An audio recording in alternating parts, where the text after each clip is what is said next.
हमने अभी एक एग्जांपल किया है इन्वर्स ट्रिग्नोमेट्री का।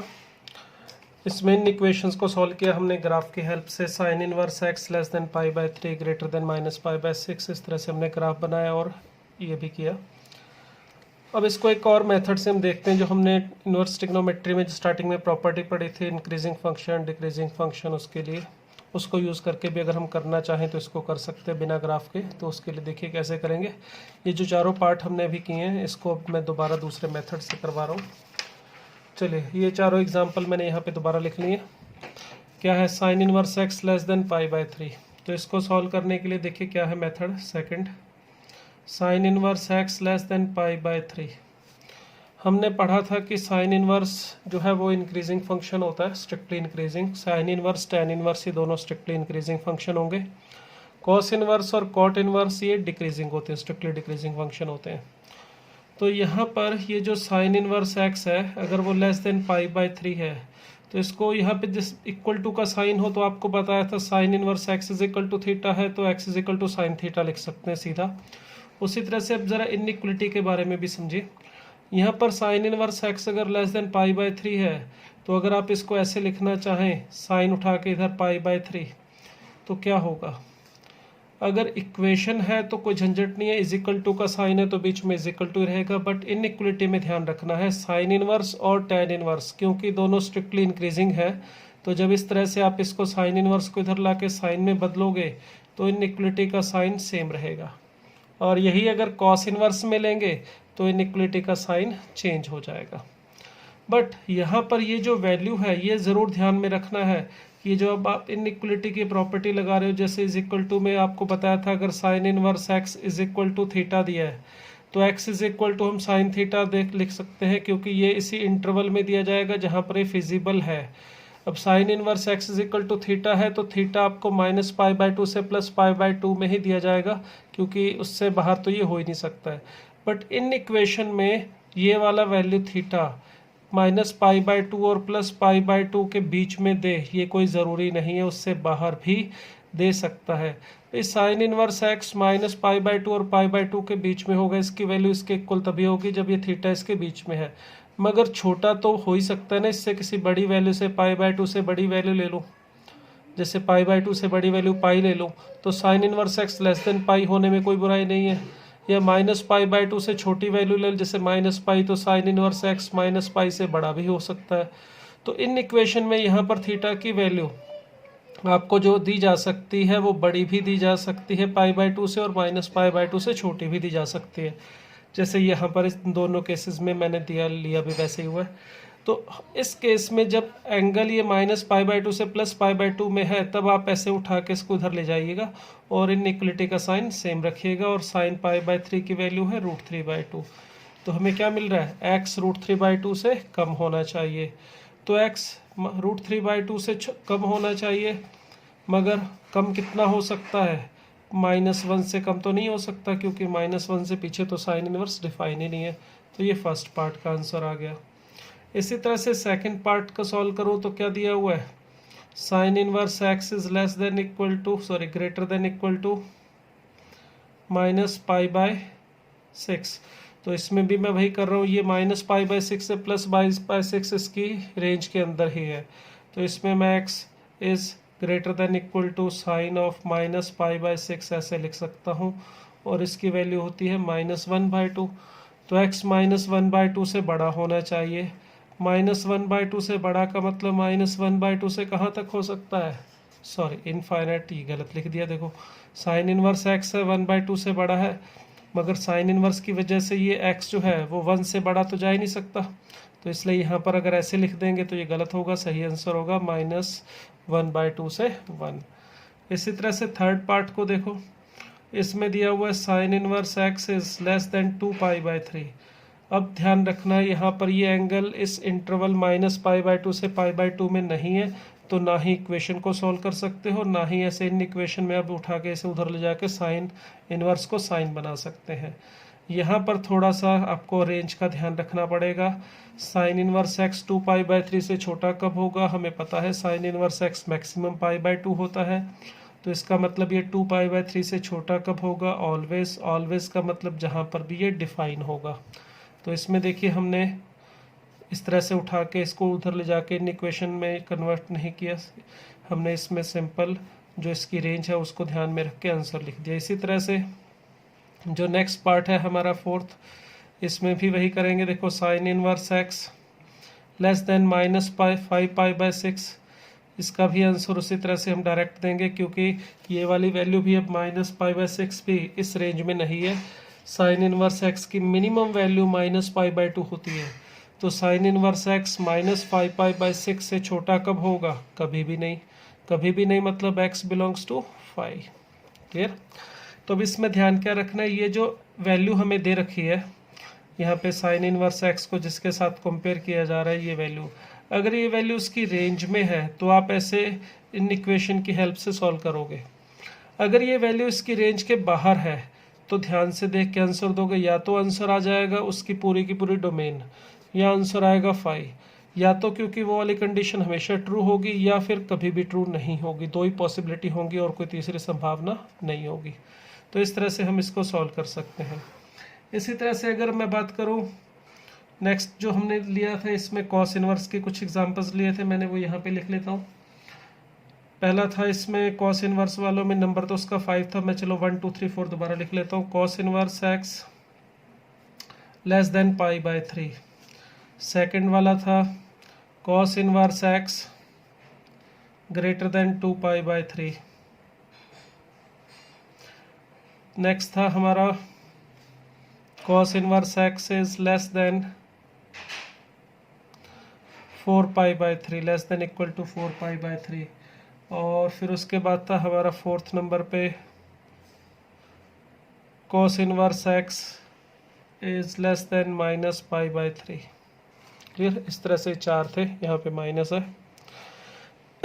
तो अब इसमें देखिए सॉल्व करने का अगर हम यही मेथड यहाँ पे यूज़ करें तो सबसे पहले देखो ये जो वैल्यू है हमारे पास π/3 cos इनवर्स x की रेंज में होनी चाहिए।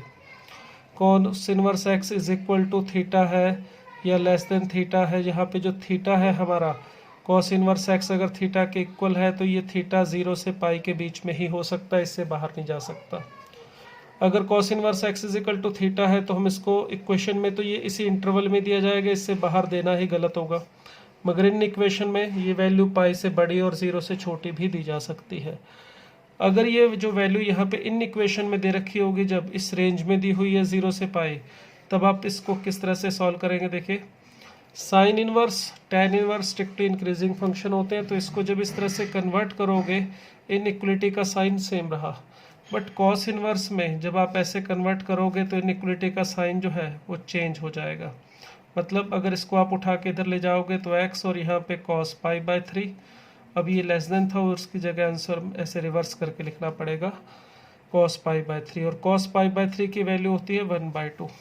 तो इसका मतलब x 1/2 से बड़ा होना चाहिए, तो x की वैल्यू 1/2, सॉरी यहाँ पे इक्वल टू नहीं है तो ओपन इंटरवल लगाएंगे, 1/2 से बड़ी होनी चाहिए। और बट बड़ी मैक्सिमम कहाँ तक जाएगी? 1 तक, क्योंकि cos इनवर्स में भी x 1 से बड़ा नहीं हो सकता। इसमें सेकंड देखिए cos inverse x greater than 2π/3, तो यहाँ पर भी ये जो 2π/3 है इस रेंज के अंदर है, तो आप इसमें भी इसी तरह से कर सकते हो। यहाँ पे ग्रेटर देन था तो साइन यहाँ चेंज हो जाएगा, लेस देन का cos 2π/3। cos 2π/3 की वैल्यू सॉल्व करके देखिएगा -1/2 आती है। तो अब इसका मतलब हुआ x -1/2 से क्या होना चाहिए? छोटा। तो -1/2 से छोटा होने का मतलब मैक्सिमम -1/2 और मिनिमम -1 तक जा सकता है। ये दोनों वैल्यूज इस रेंज में थी, तो हमने इस तरह से इन इक्वेशन का यूज़ किया। बट ये जो नेक्स्ट वैल्यू मैं ले रहा हूँ थर्ड पार्ट में, cos इनवर्स x पूछा है लेस देन 4π/3। अब ये वैल्यू 4π/3 इस रेंज में नहीं है 0 से पाई, तो इसमें ऐसे सीधा उठा के इस तरह से ले जाके साइन चेंज करके लिखोगे तो गलत आंसर आएगा। cos इनवर्स x हमें पता है हमेशा ही 4π/3 से छोटा ही होगा, क्योंकि cos इनवर्स की मैक्सिमम वैल्यू होती है पाई। तो अगर पूछा है cos इनवर्स x 4π/3 से छोटा कब होगा, तो हम कहेंगे ऑलवेज। ऑलवेज का मतलब जब ये डिफाइन होगा। डिफाइन कहाँ पर होता है? ये -1 से 1 अपनी डोमेन में। तो ये इसका आंसर आ गया। इसी तरह से जो इसका फोर्थ पार्ट था, फोर्थ पार्ट में दिया था हमें cos inverse x is less than -π/3। यहाँ पर भी यही बात ध्यान में रखनी है, ये वैल्यू -π/3 इसकी रेंज में नहीं है। तो पूछा है cos इनवर्स x -π/3 से छोटा कब होगा? कभी नहीं हो सकता भाई, ये तो 0 से हमेशा बड़ा होता है, या 0 से बड़ा। तो इसका आंसर क्या होगा? 5। अगर यहाँ पे साइन उल्टा कर दिया जाता cos inverse x greater than -π/3, तो ये कब होगा? बिल्कुल हमेशा होगा ही होगा। जैसे इस cos इनवर्स x की वैल्यू अगर 0 से पाई के बीच में लाई कर रही है तो हमेशा ही -π/3 से बड़ा होगा। तो इसका आंसर आना चाहिए था -1 to 1। तो इस टाइप के वैल्यू जब इन इक्वेशन में यहाँ कंपेयर की जाएगी, अगर ये उसकी रेंज से बाहर है तो या तो आंसर 5 ही रहेगा, या फिर आंसर हो जाएगा उसका जो भी डोमेन है पूरा का पूरा। ठीक है, तो इस तरह से हम इसको सॉल्व कर सकते हैं। इसको आप ग्राफ से भी सॉल्व करना चाहो तो ग्राफ से भी उसी तरह से सॉल्व किया जा सकता है जैसे हमने साइन इनवर्स का किया था। तो इसको अगर हम ग्राफ से करना चाहें, चलिए उससे भी मैं यही आंसर आपको मैच करवा के देता हूँ। यहाँ पे -1 to 1 ये पाई, तो यहाँ पे मैं पहले cos इनवर्स x का ग्राफ बना लेता हूँ जो किस तरह से होता है। ठीक है, ये वाला पॉइंट होता है हमारा π/2, ये -1, पाई, और ये 1, 0, और ये π/2, 0 पॉइंट यहाँ से ग्राफ जाता है। तो ये cos इनवर्स x का ग्राफ है। तो हम 1 by 1 जो भी हमसे पूछा गया था उसको सॉल्व करते हैं। हमें पहले पार्ट में क्या कहा गया था? हमसे पहले पार्ट में कहा गया था cos इनवर्स x π/3 से छोटा कहाँ पर होगा। तो चलिए π/3 वाली लाइन ड्रॉ कर लेते हैं। तो π/3 वाली लाइन इस तरह से जाएगी। ये लाइन है हमारी y इज इक्वल टू π/3, और इसको ये कट करती है इस पॉइंट पे। तो cos π/3, यहाँ पर cos इनवर्स x की वैल्यू π/3 होगी, इस पॉइंट के लिए बात कर रहा हूँ। तो x is equal to cos π/3 यानी 1/2 होगा। तो पहले पार्ट में हमसे पूछा था cos इनवर्स x π/3 से छोटा कब होगा। तो इस ग्राफ को देखिए, ये y इज इक्वल टू π/3 का ग्राफ है, और cos इनवर्स इससे छोटा मतलब इससे नीचे कहाँ दिखाई दे रहा है? देखिए इस 1/2 से 1 के बीच में, ये पिंक वाला ग्राफ इस ब्लू वाले ग्राफ से नीचे है। तो cos इनवर्स x π/3 से छोटा कहाँ पर होगा? 1/2 से 1, वही आंसर आ रहा है। नेक्स्ट पार्ट में हमसे कहा गया था cos inverse x greater than 2π/3 कहाँ पर होगा। तो चलिए y is equal to 2π/3 line draw कर लेते हैं। तो ये लीजिए, ये है line y is equal to 2π/3, और यहाँ पर जब cos की वैल्यू 2π/3 होगी, आप इस तरह से cos 2π/3 सॉल्व करेंगे तो ये आ जाएगा -1/2। तो इसका मतलब इस पॉइंट के कोऑर्डिनेट -1/2 होंगे। यहाँ पर cos inverse x is equal to 2π/3, तो x is equal to cos 2π/3 होगा। तो अब इसको देखिए, हमें पूछा गया था cos इनवर्स x बड़ा कब होगा 2π/3 से। तो ये पिंक वाला ग्राफ इस ग्रीन वाले ग्राफ से ऊपर कहाँ पर है? देखिए इस पॉइंट पे -1/2 पे दोनों इक्वल हो रहे हैं। इससे आगे जाओगे तो पिंक वाला ग्राफ नीचे चला गया, मतलब cos इनवर्स x की वैल्यू 2π/3 से कम है, और पीछे जाएंगे तो वैल्यू ज़्यादा है। तो इस तरह से इसका जो आंसर आ जाएगा इस -1 से 1/2 के बीच में, ये इससे ज़्यादा होगा। क्लियर? तो इस तरह से हम इसको सॉल्व करके बाकी पार्ट्स का भी आंसर वैसे सिंपल दे सकते हैं। cos inverse x less than 4π/3, उसके लिए हम इसका ग्राफ बना सकते हैं 4π/3 का, जो इससे ऊपर जाएगा। यहाँ पे y इज इक्वल टू 4π/3, तो ये 4π/3 से हमेशा नीचे है, तो इसलिए आंसर R आ जाएगा। और -π/3 का ग्राफ कहाँ पर होगा? इससे भी नीचे इस जगह पे। तो ये y इज इक्वल टू -π/3 है, तो इसका ग्राफ इस -π/3 से ऊपर ऑलवेज रहेगा। तो इस तरह से हम ग्राफ की हेल्प से भी इसको सॉल्व कर सकते हैं।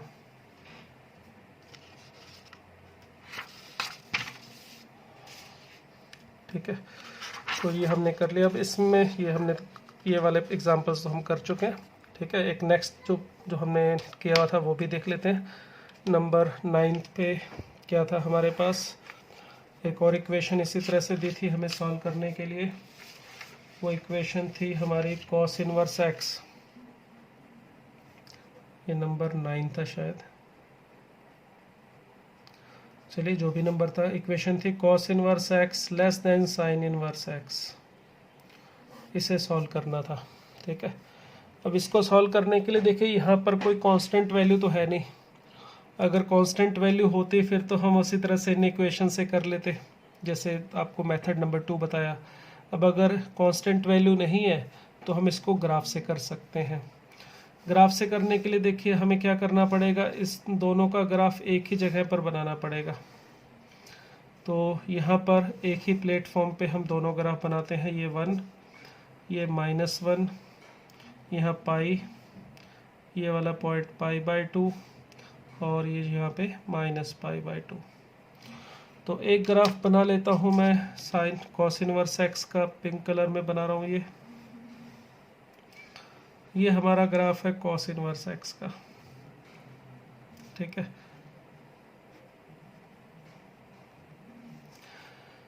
दूसरा ग्राफ है हमारे पास साइन इनवर्स एक्स का, तो चलिए उसको भी बना लेते हैं। तो साइन इनवर्स एक्स का ग्राफ इस तरह से बनता है, ये वाला पॉइंट 1, π/2 और ये वाला पॉइंट -1, -π/2। हमें बताना क्या है, cos inverse x sign inverse x से छोटा कब होगा। ग्राफ में छोटा होने का मतलब नीचे होना। तो देखिए इस पॉइंट पे दोनों इंटरसेक्ट कर रहे हैं।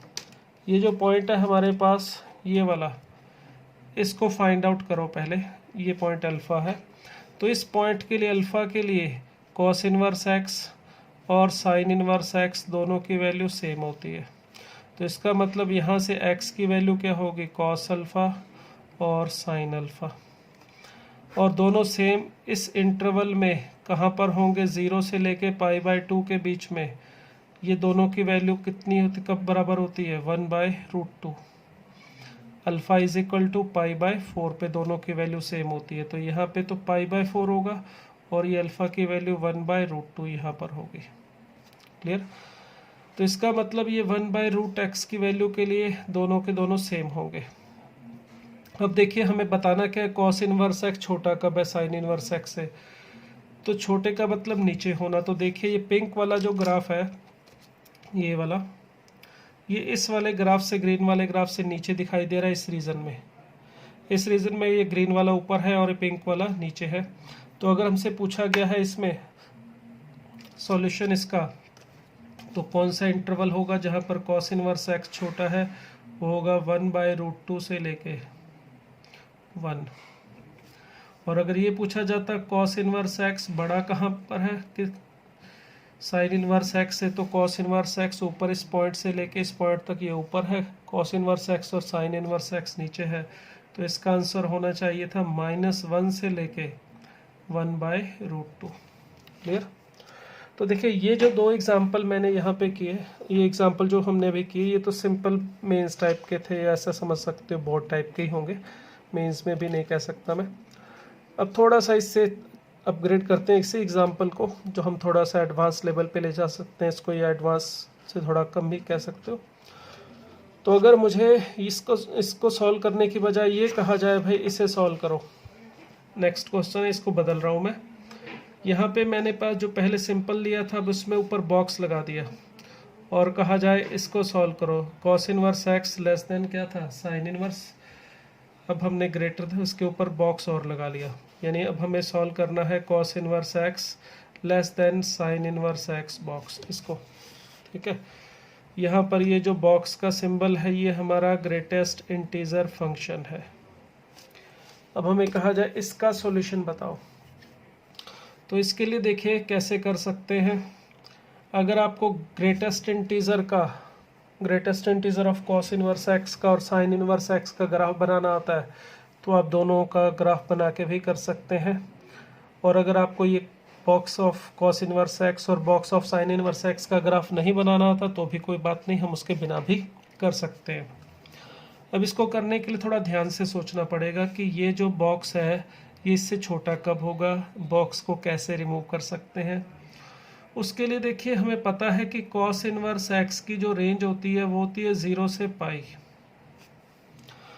तो कॉस इनवर्स एक्स का बॉक्स क्या क्या वैल्यू ले सकता है ये सोचना है। कॉस इनवर्स एक्स का वैल्यू अगर 0 से पाई, पाई का मतलब 3.14, 0 से 3.14 के बीच में है कोई नंबर, तो उसका बॉक्स या तो 0 हो सकता है, या 1 हो सकता है, 2 हो सकता है, या क्या हो सकता है 3। ये हमारे पास 4 पॉसिबल वैल्यूज़ हैं इसकी। इसी तरह से अगर साइन इनवर्स एक्स के बारे में सोचें तो साइन इनवर्स एक्स की वैल्यू लाई करती है -π/2 से +π/2 के बीच में, यानी कि 1.57 और -1.57 के बीच में। तो अगर कोई नंबर -1.57 और +1.57 के बीच में लाई कर रहा है तो उसका बॉक्स की पॉसिबल वैल्यू देखें तो -2 हो सकती है कम से कम, या -1 हो सकती है, 0, 1, बस यही वैल्यूज पॉसिबल है, 2 भी नहीं हो सकती। तो ये हमारे पास 4 पॉसिबल वैल्यू आ रही है sine inverse x box greatest integer की। अब इन वैल्यू को ध्यान से देखो, अगर हम चाहते हैं कि साइन इनवर्स एक्स का बॉक्स बड़ा हो कॉस इनवर्स एक्स के बॉक्स से, एक ही बात है, ये बात लिखिए, इसको ऐसे लिखने में कोई दिक्कत नहीं है। कॉस इनवर्स एक्स बॉक्स छोटा हो साइन इनवर्स एक्स के बॉक्स से, या साइन इनवर्स एक्स का बॉक्स बड़ा हो कॉस इनवर्स एक्स बॉक्स से, तो ये कब संभव है? ये संभव है सिर्फ और सिर्फ एक केस में, जब साइन इनवर्स एक्स के बॉक्स की वैल्यू 1 और कॉस इनवर्स एक्स के बॉक्स की वैल्यू 0 हो। इसके अलावा आप चेक कर सकते हैं, या तो ये वाली वैल्यू इसके बराबर आएगी, या ये वाली वैल्यू इन सबसे इससे छोटी आएगी। बड़ी तो सिर्फ और सिर्फ एक ही केस में पॉसिबल है। तो इसका मतलब ये कब पॉसिबल है? जब साइन इनवर्स एक्स का बॉक्स कितना, कौन सी वैल्यू ले, 1, एंड कॉस इनवर्स एक्स का बॉक्स कौन सी वैल्यू ले, 0। ठीक है, तो हमारी जो इन इक्वेशन थी sign inverse x greater then cos inverse x box, ये तभी संभव है जब साइन इनवर्स एक्स का बॉक्स ग्रेटेस्ट इंटीजर 1 हो और कॉस इनवर्स एक्स का बॉक्स हो 0। अब देखिए यहाँ पर बीच में है एंड, तो एंड मतलब इंटरसेक्शन, तो कहानी वही है, हम इसे भी सॉल्व करेंगे, इसे भी सॉल्व करेंगे, फिर दोनों को सॉल्व करने के बाद जो भी आंसर आएगा उसका इंटरसेक्शन लेंगे। अब साइन इनवर्स एक्स का बॉक्स अगर 1 है तो इसका मतलब सोचो साइन इनवर्स एक्स की वैल्यू कहाँ से कहाँ तक हो सकती है। किसी नंबर का अगर box of x is equal to 1 हो तो इसका मतलब वो नंबर 1 से 2 के बीच में लाई कर सकता है। तो इसका मतलब साइन इनवर्स एक्स की वैल्यू 1 से कहाँ तक जा सकती है, 2 तक। बट क्योंकि हमें पता है साइन इनवर्स एक्स 2 तक तो जा ही नहीं सकता, वो तो मैक्सिमम कितना होगा, π/2। ठीक है, तो इसका मतलब साइन इनवर्स एक्स की वैल्यू 1 से लेके π/2 के बीच में रहेगी। इसी तरह से कॉस इनवर्स एक्स का बॉक्स अगर 0 है, किसी भी नंबर का बॉक्स अगर 0 हो तो हम कह सकते हैं वो नंबर 0 से 1 के बीच में रहेगा। 1 भी नहीं होगा, इक्वल टू नहीं लगाया इसके ऊपर मैंने। इसी तरह से अगर कॉस इनवर्स एक्स का बॉक्स 0 है तो कॉस इनवर्स एक्स की वैल्यू हो सकती है 0 से 1 के बीच में। ठीक है, अब देखो यहाँ पे मुझे साइन इनवर्स को हटाना है, तो साइन इनवर्स को उठा के मैं इधर ले जाऊंगा, तो क्योंकि ये स्ट्रिक्टली इंक्रीजिंग फंक्शन है तो इनइक्वलिटी का साइन सेम रहेगा, साइन 1। इसी तरह से इसके साथ भी लेके जाओगे तो साइन π/2, साइन π/2 का मतलब 1। Cos inverse but decreasing function है, इसे जब मैं इधर लेके जाऊंगा तो कॉस इनवर्स एक्स रह जाएगा यहाँ पे, ये बनेगा इधर ले जाने पर कॉस 0, मगर उसे मैं लिख रहा हूँ इस साइड में। ठीक है, क्योंकि इन इक्वेशन साइन रिवर्स कर रहा हूँ मैं। और जब इसके साथ लगाओगे तो cos 1 बनेगा, उसको ले जाके मैं यहाँ पे लिख रहा हूँ। ठीक है, तो हमारे पास पहली कंडीशन से ये पता चल रहा है कि x की वैल्यू साइन 1 और 1 के बीच में लाई करनी चाहिए। ठीक है, ये, और यहाँ से ये पता चल रहा है कि x की वैल्यू cos ऑफ 1 से cos 0 जो कि 1 के इक्वल है इसके बीच में लाई करनी चाहिए। तो ये दोनों इन इक्वेशंस को हमने सॉल्व कर लिया। अब काम क्या है, दोनों का इंटरसेक्शन लेना, क्योंकि बीच में क्या था, एंड मतलब इंटरसेक्शन। तो चलो सोचते हैं दोनों का इंटरसेक्शन क्या आएगा। चलो इसको लिखूं तो इसका जो आंसर आ रहा है x की वैल्यू 1 से लेके साइन 1 के बीच में आ रही है, तो साइन 1 यहाँ पे लिख दिया। तो ये फर्स्ट इन इक्वेशन का आंसर है। अब इसी तरह से सेकंड का लिखना है, तो इसमें 1 तो यहीं पर है, मगर सोचने की बात यह है कि cos 1 कहाँ पर होगा। cos 1 यहाँ पर होने से, जो अगर मैं यहाँ पर लिख लूँ cos 1 को, तो आंसर आना चाहिए cos 1 से 1। अगर cos 1 यहाँ पर हुआ तो इस केस में आंसर आना चाहिए sin 1 से 1। अब cos 1 डिसाइड करो कहाँ पर होगा, यहाँ पर या फिर यहाँ पर, मतलब sin 1 से छोटा होगा या बड़ा होगा, क्योंकि दोनों केसेस में आंसर अलग अलग आएगा। यहाँ पर होगा तो इंटरसेक्शन ये वाला मिलेगा, अगर यहाँ पर होगा तो इंटरसेक्शन ये वाला मिलेगा। तो अब सोचिए cos 1 बड़ा होता है या sin 1, क्या हाल है दिमाग में। तो कई स्टूडेंट कहेंगे सर cos 1 बड़ा होता है, पूछा जाता है क्यों सर। sin 1 तो sin 0 डिग्री के पास में है, तो sin 0 0 के पास में है, cos 0 1 होता है, तो इसलिए लगता है cos 1 बड़ा होना चाहिए। मगर आपको एक चीज़ ध्यान रखनी चाहिए कि ये जो एंगल में सिंपल 1 लिखा हुआ है, अगर ऐसे 1 2 3 दिया हो तो वो 1 डिग्री नहीं है। ये यहाँ कहीं पर ऊपर डिग्री मेंशन नहीं किया है। जब आपको एंगल में ऊपर कुछ मेंशन नहीं करके दिया हो तो वो एंगल हमेशा रेडियन में माना जाता है। तो अगर यहाँ पे साइन में एंगल 1 दिया है तो ये साइन 1 रेडियन है, ना कि डिग्री। और 1 रेडियन जो होता है हमारे पास, उसे सिंपल 1 लिखा जा सकता है, या 1 के ऊपर कई बार c लगा के भी लिख देते हैं। तो 1 रेडियन जो होता है वो अप्रोक्सीमेटली 57.45 डिग्री के इक्वल होता है, अगर पता हो तो आपको, क्योंकि pi radian is equal to होता है 180 डिग्री। पाई 180 डिग्री के इक्वल नहीं होता। पाई को जब पाई की सिंपल वैल्यू तो 3.14 ही होती है, मगर पाई को डिग्री में लिखते हैं तो 180 डिग्री होता है। तो 1 रेडियन हो जाता है 180 अपॉन पाई यानी 3.14, जिसको सॉल्व करके अप्रॉक्सीमेट ये वैल्यू आती है। तो ये जो एंगल है 1 हमारा, ये 1 रेडियन है। 1 रेडियन यानी 57.45 डिग्री, ठीक है। अब आप देखिए साइन में और कॉस में, ये है साइन एक्स का ग्राफ, ठीक है। और इसी तरह से यहीं पर अगर आप कॉस का बनाएंगे तो ये कॉस एक्स का होता है। ये दोनों इस पॉइंट पे π/4 पे यानी कि 45 डिग्री पे सेम होते हैं। अगर हम 1 की बात कर रहे हैं तो 1 यहाँ पर आता है, π/2 से छोटा होता है और π/4 से बड़ा। और 1 रेडियन पे जो साइन है उसकी वैल्यू कॉस की वैल्यू से ज़्यादा होती है। तो ये जो साइन 1 है हमारा वो बड़ा है किससे, कॉस 1 से, ठीक है। अगर ये डिग्री होता तो डेफिनेटली साइन 1 डिग्री छोटा ही होगा कॉस 1 डिग्री से, मगर अब यहाँ पे कॉस 1 जो है हमारा यहाँ पर पीछे होना चाहिए। तो इसका मतलब ये हुआ कि सेकंड वाली जो इन इक्वेशन है ये वाली, इसका जो आंसर है वो आ रहा है cos 1 से 1, तो ये इंटरवल आ रहा है। अब अगर हम दोनों का इंटरसेक्शन करें तो हमें ये वाला आंसर मिलेगा। तो फाइनल आंसर इसका सॉल्यूशन जो होगा x बिलोंग्स टू, अब अच्छा इसमें भी इक्वल टू है तो इस पे क्लोज इंटरवल, अगर ये वाला आ रहा होता तो इस पे ओपन इंटरवल होता, क्योंकि यहाँ पे इक्वल टू नहीं है।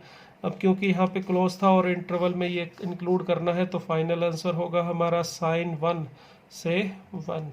क्लियर। तो इस तरह से हम इन इक्वेशन को सॉल्व कर सकते हैं।